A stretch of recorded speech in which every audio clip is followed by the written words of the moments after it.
Welcome to Around the Kinky Campfire podcast. This is your host, the Cuddle Gigolo, aka El Comidon, aka Mango Boogies, but also known officially as HH, Julius, your entertainment creative.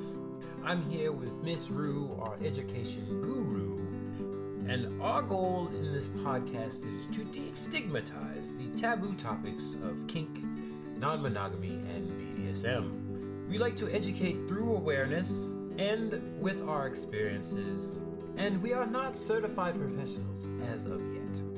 So our non-judgmental topics, with a dash of facts, are to be taken mostly as entertainment and with, some slice of life anecdotal stories.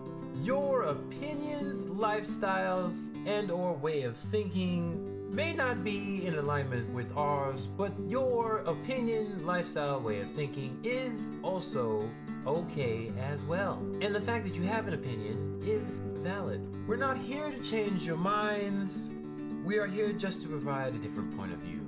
Please join us every second and fourth Thursdays of every month, and our episodes are uploaded to all major platforms: Spotify, iTunes, Amazon Music, etc., etc. Please look forward to this coming episode, as it will start shortly, and make sure to especially pay attention to our ASR Minute, which will start very soon.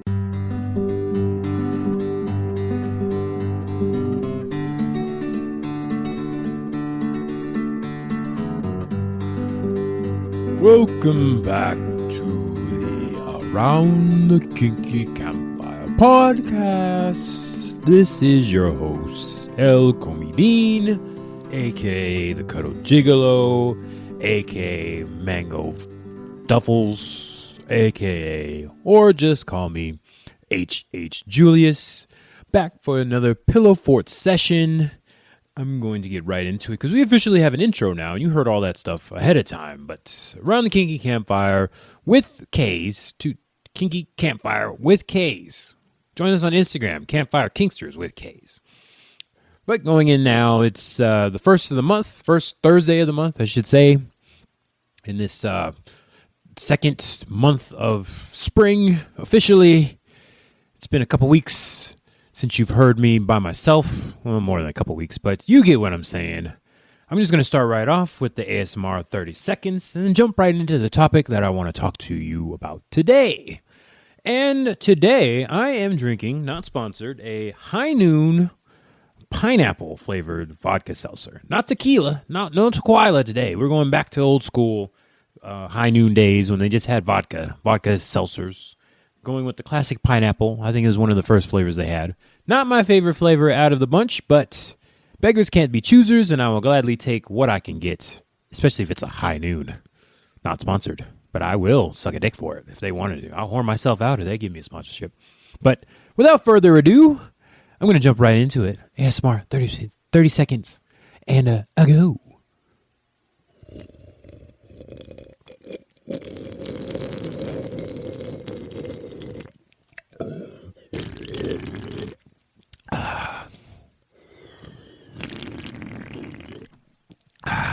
Ooh, yeah. I don't know if that was actually 30 seconds or not, but that was actually delicious. I will say I was on a, also not sponsored, not Grey Goose. What's the other one? The other seltzer, big name company. Anyways, doesn't really matter. You know what I'm talking about. If you do, just insert whatever you want there. But I was on a bar crawl where they had the White Claw, that's what it was, that one, where they had a bar crawl, White Claw bar crawl, and it was delicious. I wish I could be on a High Noon bar crawl right about now, if you know what I'm saying. That delicious, bubbly flavor going down my throat makes any day a High Noon day. I don't even know if that's what they say, but that's what I'll go with. That's my sponsorship there. Sponsorship pitch, if they like it. But that's it for the ASMR 30 seconds. Let's jump into the topic I want to talk to you all campsters today. Today, we are going to talk about, and I know it's pretty much buzzworthy nowadays, one of those buzzworthy words. If you haven't taken the test yet, I don't even know what to tell y'all, because, I mean, pretty much all the people I know anyway, I can't really generalize, but the people I know what their classification type, trait, whatever you want to call it is. And today I'm talking about the Myers-Briggs Type Indicator, the MBTI. If you haven't heard about this yet, I'm INTJ, so the typical.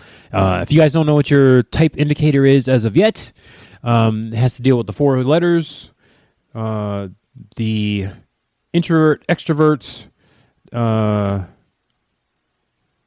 Oh man, I have it written down here, but we'll get to it. Wait. Okay, yeah, we'll get into that.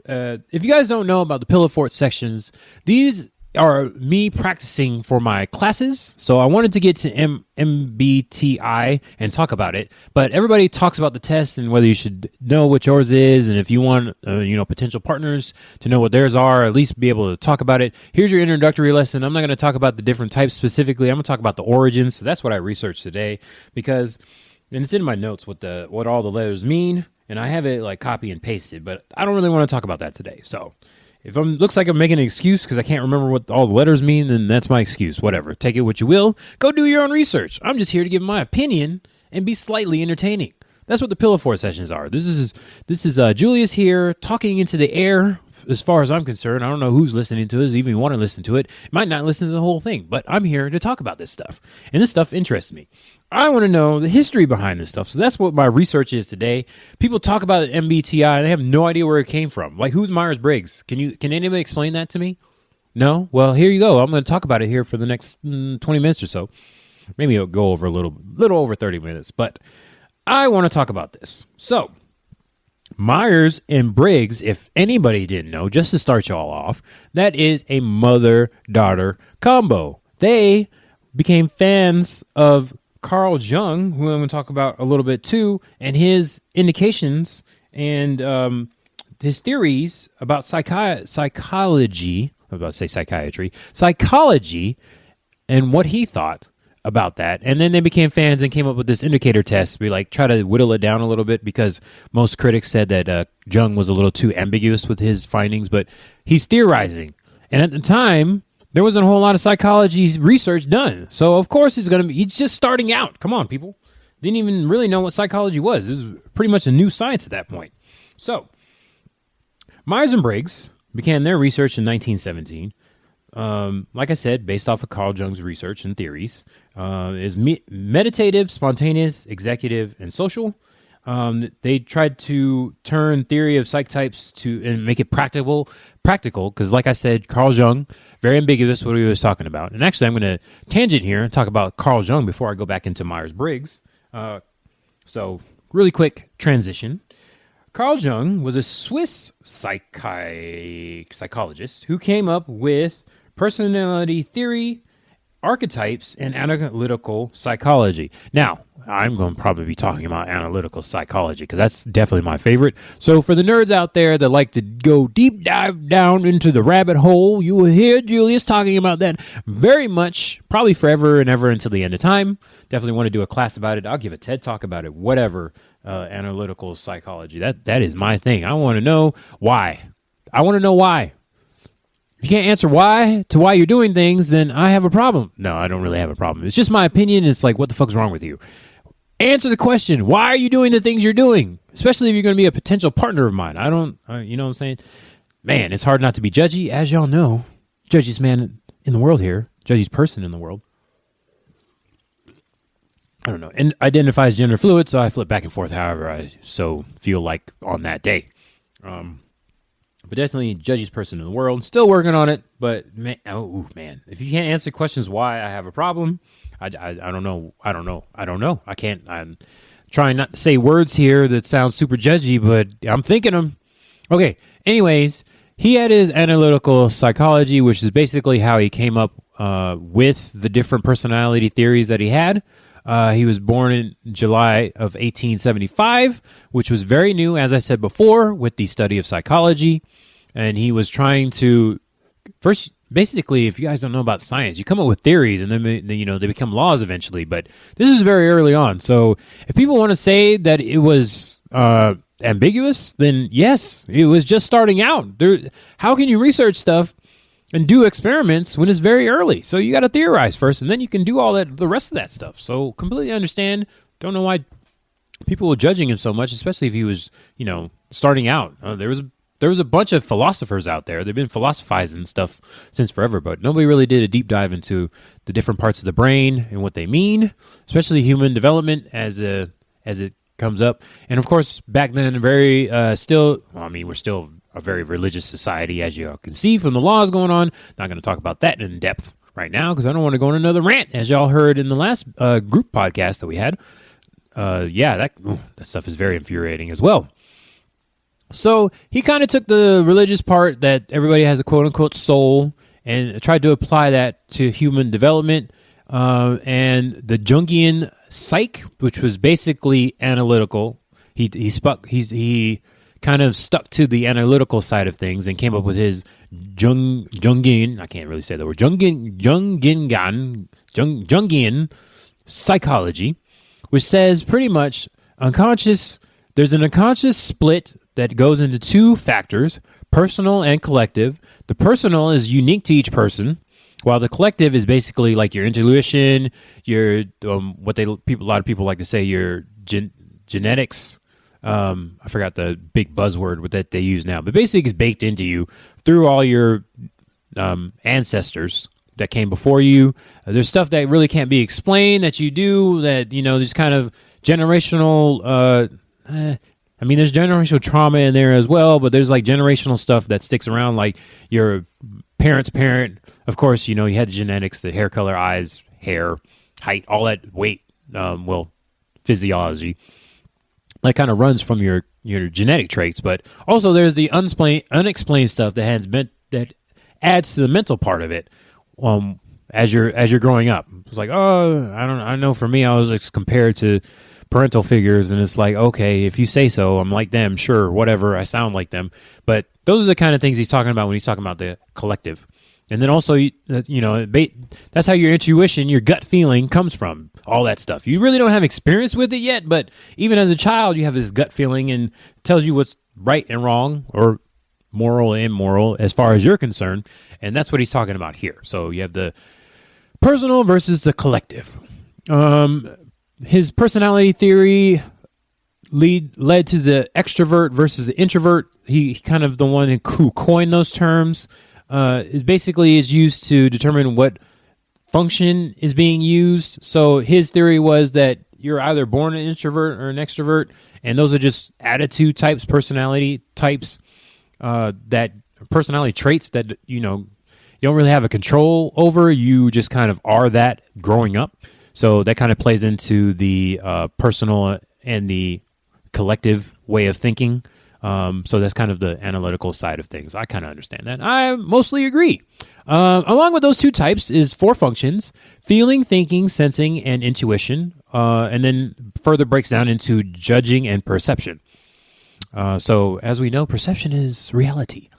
Psych, not really. So you have your judging and your perceiving, that kind of thing. How you view the world and how you decide to interact with it. So that's a quick overview of Carl Jung. Don't want to really dive too deep into that. That's pretty much for the nerds out there. Got to keep this somewhat entertaining, but definitely want to do your research if you want to, there's plenty of books about Carl Jung and his way of thinking. So I agree with most of what he's saying, but, there is that also side of the critics saying it's ambiguous.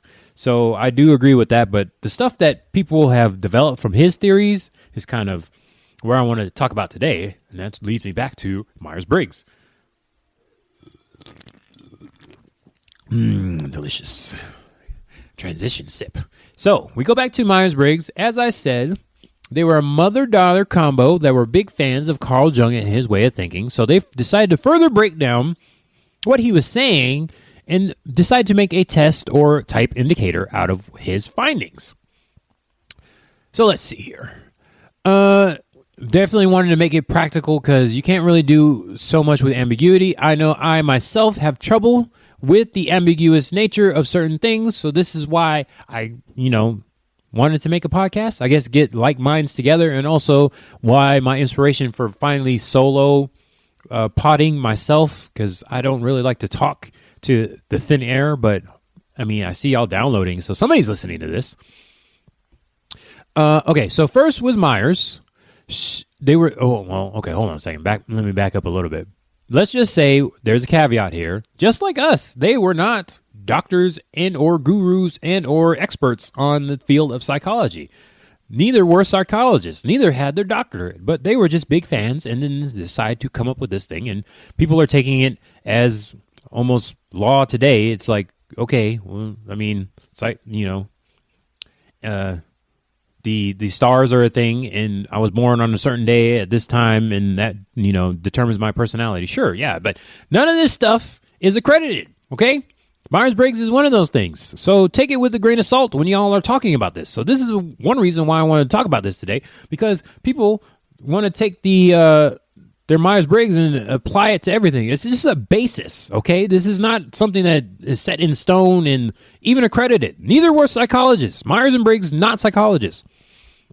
Myers learned construction, scoring, validation, statistical methods from a bank personal loan officer at where she was working. So her method of collecting data was based off the way banks collect data.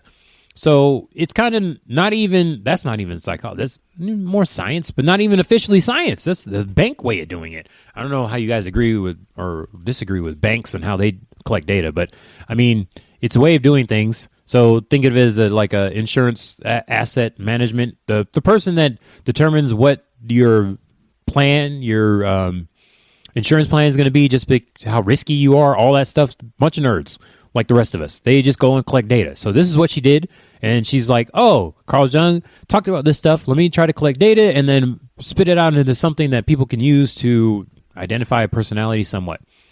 And Myers believed that knowledge of personality preference would help women entering the workforce to identify jobs that would be most comfortable and effective for them. So if anybody knows about the 1917s, there was this big, war that was about to happen in the United States, in the world, and then affected the United States. So a lot of the men were not there. And if you know anything about your history at that time, there was a lot of people a lot of men went off to war, and there was a lot of job openings available here, and, somebody had to fill it, so the women were there. So she came up with this test to make it so in the workforce, women could identify what was comfortable to them. See, this is what I'm saying. This is why people need their history.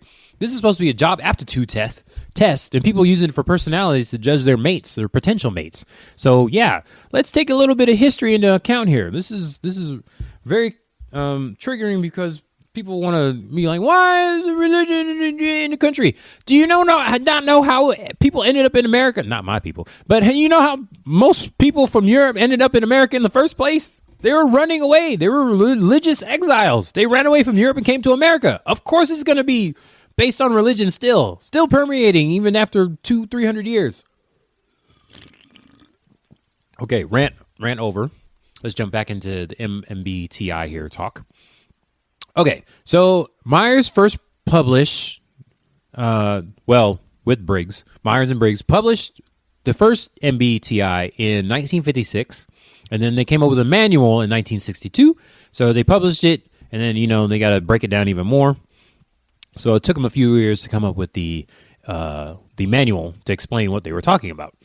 And then they had the type differentiation indicator, TDI, scoring system for longer MBTI. Basically, this is going to be a bunch of disclaimer words that you guys may or might not understand. I found it fascinating, so that's why I wanted to talk about it. But basically, what I'm going to go over is a bunch of different specific forms and tests that they came up with, because in science, if you want to make something legit, you gotta work it and come out with it, prove it that is wrong or right, and then redo it again because somebody's going to prove it wrong or right. So you got to keep doing that and keep breaking it down. So basically, it started off with this Form J that was more official, contained over 200 or so items from previous analyses, with 20 subscales, 5 under each of 4 preference scales, and 7 comfort discomfort factors. So when we were talking about the MBTI test, there's a dash sometimes. I don't know if anybody even knows about this. There's extra letters that come in after this. So basically, it started out with the 4 letters, and then you had to start doing dashes and stuff. So different forms, form Ks and Js, and then you had like step 1, 2, and 3 that came out. So people scrutinize the test, of course, because women, and they're not psychologists, or they're not accredited or doctors, so you had to scrutinize them even more, and so they had to keep coming out with these different tests and coming up with different names. So you had the different factors: sense of overall comfort and confidence versus discomfort and anxiety. So you get the confidence and anxiety built in there because everybody's on their anxiety meds and whatever. Got to talk about all those different things. Not trying to downplay it, but that's the type of thing that people have to is buzzworthy words now. And then they broke it down even more into 4 type dimensions. So you have guarded, optimistic, the T and the F. You have defiant and compliant, the T and an F as well. Carefree, worried, the T and an F. Decisive, ambivalent, the J and the P. Intrepid, inhibited, the E and the I. And then you have leader, follower, E and the I. And proactive, distractible, J and the P. So they broke these things even down even more, and then they assigned it to the different letters. So if you take the test, you talking about the different letters that you're graded with. I don't even know, assigned to, more prevalent at that point in time. This is what they're talking about. So I'm not really super big into all the different scales and everything. I'll just take the test as the newest one that's available. I do like knowing all these different things, and if you relate to the one side of the scale or the other, that's good to know. I know for me, I just like the fact that I'm talking to somebody that knows about the different things and realizes it's a scale, people. There is a spectrum. And you're not always on one side of the spectrum versus the other during that time. It's a sliding scale. Okay? All right. So we move on to 1989, where Form K, another expanded analysis, or Step 2, was formed. And then Form J, the TDI, or Step 3, and that comes out in 98. So as far as I can see from my research, there was Step 3 in 98, and I don't know if I just kind of gave up or whatever, but as far as I can tell, Step 3 was the final one in 98. Nothing happens with Briggs at that time. Briggs is the daughter. Myers had been dead at this point. So that's where in 98 you get the perception and the judgment. So you get the dash P or the dash J. So perception versus judgments. Like I said, I do want to go deeper dive because the dash letters are newer to me. I don't really know them as well because when I took the test, it wasn't very prevalent. There was dashes after that, even though I'm pretty sure I took it after 98, so that's pretty interesting that nobody had that test at the time. Still was pretty new in the early noughts, if anybody knows what I'm talking about, the early 2000s. Taking the Myers-Briggs, even though this had been out for, I don't know, what did I say, 1962? The manual, but not a lot of people knew about it. And of course, there's the internet, so people had more free access, more available access to these type of tests, being that it was online, so you didn't have to do pencil and paper, just fill it out online, and then of course everybody has access to it if you want them to. Just a little bit FYI for the kiddies out there that didn't know about stuff before the internet. Back in my day, when people wanted personality tests, you had to grab a magazine and fill it out. It wasn't just online for you to just click and clickety-click and then post it to your social medias. No, we didn't have that. So when I became aware of Myers-Briggs Type Indicator, we didn't have the dash on there. We just had the 4 letters and that was it. So I'm still new to the dash letters. So I really need to take it probably a couple more times to see how I'm feeling. Okay, so I'm going to finish up now with a couple of other things that are not really known, I believe, with a lot of people. So I just want you to be aware, and this is basically the whole point. So if you skip over all the nerdy stuff that I just talked about, pay attention to this part, because a lot of people are not aware, especially the people that want to take this as law. Oh, yeah, but guess what? There's issues with the MBTI, okay? Number 1, no validity. It fails psychological merit because, once again, Myers-Briggs, we're not psychologists. So there is a specific way to get accredited, and the MBTI is not one of them, okay? This is just a manual, basically. They did their research. They were fans of psychologists, And then they came up with this indicator test. So it's actually not valid, just so you know, not based on fact. Just an overall test you can take. I mean, in reality, it's not much different than, I don't want to trigger some people, but the Potterheads out there, it's not much different than figuring out what Potter house you are or what animal you relate to. It's, it's on the same level. And I just want to say that as number one, right off the bat, no validity with that. If you guys don't know what valid means, let's look that up. It's in the Oxford and the Webster Dictionary. Valid means it's based on fact. You can't do that unless you're accredited. Okay, so issue number 2, no by mod words. I can't say words today. No by modality. So you can't really swing one way or the other.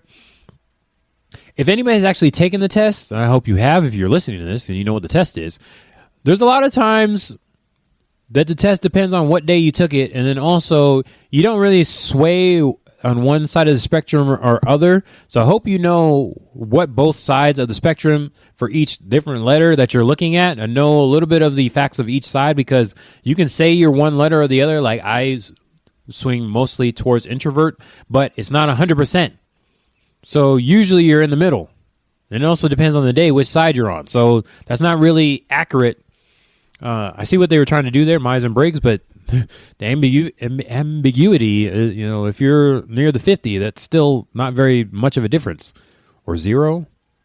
Where you go, 0? Is it positive, negative, or you go to 50, like 0 to 100? Whatever. You're close to the middle, so that's not really helpful. Let's see. And then there's also number 3 issue is that there's hiding. So a lot of files are being withheld. There's not a lot of openness in respect to the research that's being done with coming up with all these different types and traits and stuff like that. You have to be open. That's one of the big things about being accredited with your research and your work. You have to be able to, that's one of the main things about being a science person. The findings that you have to be readily available for everybody to be able to look at your notes and your work and then be able to prove it themselves. That's a big thing about experiments. You have to be able to prove it yourself after 3 tries, and you also have to be able to have it replicated by somebody else. So they're not giving away the files of where they're coming up with this information. So to me, that brings up big warning symbols and buzzers and everything like that. That a lot of people don't talk about, or they just don't know. There's a scientific method.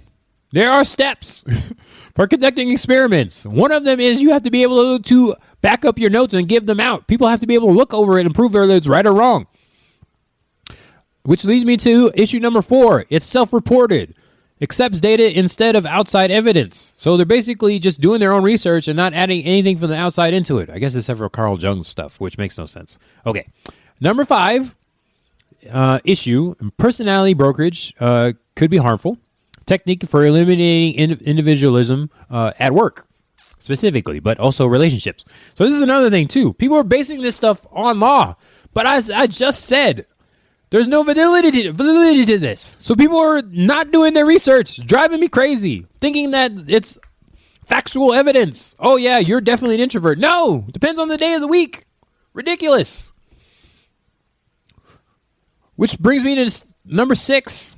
Not really a good transition here because somewhat tangentially related, but restricted understanding. It's too simple of a classifications. God damn it, people. Do your fucking research, okay? So ridiculous. Don't even just listen to me in this, what I've found so far, because this is partial research. It took me a couple days to find all this. But even then, it's like, this is not law. You can't be eliminating people from work and individualism based off of some test that's not even accredited. They're hiding their notes and files. You can't do that. Idiots. Okay, so that was my rant. I'm sorry. Not really. Sorry, not sorry. Because if you're here, you believe in my opinion, as I said, not factual. Take my research as what you will. Do your own research. This is my opinion. I'm trying to be flamboyant, hyperbolic, and entertaining all at the same time. Okay? All right.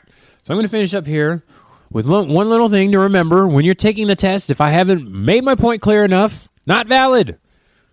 Test taking. First of all, be flexible. Okay, pay attention to each situation before responding. When you take the test, focus on choice of behaviors that are between the different sides of the spectrum. As I said before, make sure you're reading both sides of the spectrum because it depends on the day that you take the test. Be flexible and be aware. I don't know. Don't be triggered that day you take it, I guess, to be more quote unquote accurate to yourself, not really to the test, because as I said, not valid. Acquaint with underlying theory. Once again, look at the polar opposite and extend beyond your comfort zone, okay? If you identify as an introvert, hey, guess what, introverts? If you identify as an extrovert, hey, guess what, extroverts? There are days when you swing to the other side. That's why there's ambiverts. I haven't talked about that yet, but there's a thing called ambiverts, okay? So some days you feel like an introvert. Some days you feel like an ambivert. As I said in my introvert monologue, it's where you get your energy from. So some days you feel more energetic than others, and then you need your solitude to build yourself back up. That happens for both introverts and extroverts. So this is a theory. Introvert extrovertism, as I said earlier, way in the beginning, Carl Jung came up with these words. He was a psychologist, but it was very ambiguous and early at the time. I don't think there's been a whole lot of research into trying to delve down into that very much from an actual psychologist. I mean, you got the MBTI that made this test, but I don't think anybody really talked about it. They still don't know. As I said before in the extrovert episode, it's not really been studied too much. People can't even agree whether it's like a personal trait or a collective trait. Have a dynamic view when you're taking the test. Consider other abilities, okay? Like I said, it's a spectrum. Slides up and down. And then also definitely engage in sense-making. Reflect on what you've seen and apply it to your life, okay? So don't listen to what I'm saying. Do your own research. Why are you even here? Why did you download and stream this episode? Because I have no idea what I'm talking about, apparently. I'm a crazy person yelling into the void of the interwebs. Do your own research. Damn it. Do your own research. Figure out what you like and don't like, and don't just base it off some test. 500 to Gryffindor. Take that test. Take all the different houses. Figure out what, I don't know, what friends you are. Are you a Phoebe? Are you a Chandler? Whatever. All in different tests. Take it with a grain of salt. Just know that the MBTI is pretty doggone close to one of them because it's not valid, people. Stop using it to characterize people and not do your own research on the person. I'm building up to definitely communications, better communications. Figure out who you like and who you like to relate to because, once again, Julius likes his relationship coaching topics, and I'll be doing more of that in the future. But for now, I've ranted long enough. Keep it shorter rant, surprisingly. For myself, I'm surprised. I don't know if y'all are. You've been keeping up or listening to these Pillowfort sessions. But please feel free to go ahead and listen back to what I talked about. That's all for now. This is El Comidon, a.k.a. the Cuddle Gigolo. One day, that'll be a real thing, hopefully. Retired Kegel instructor. Oh, man. Kegel trainer, I should say. Pretty funny. But if you don't want to remember all that, just call me Julius, HH Julius, formerly. This has been Around the Kinky Campfire, the Pillowfort sessions, coming out hopefully every first and third Thursdays of the month. And the regular episodes are on the second and the fourth Thursdays of the month. And then join us on IG at Campfire Kinksters. All the campfires are with K's, all that there. If you have been listening, one day we'll have an outro at some point. And High Noon hit me up. Not sponsored as of yet, but I will.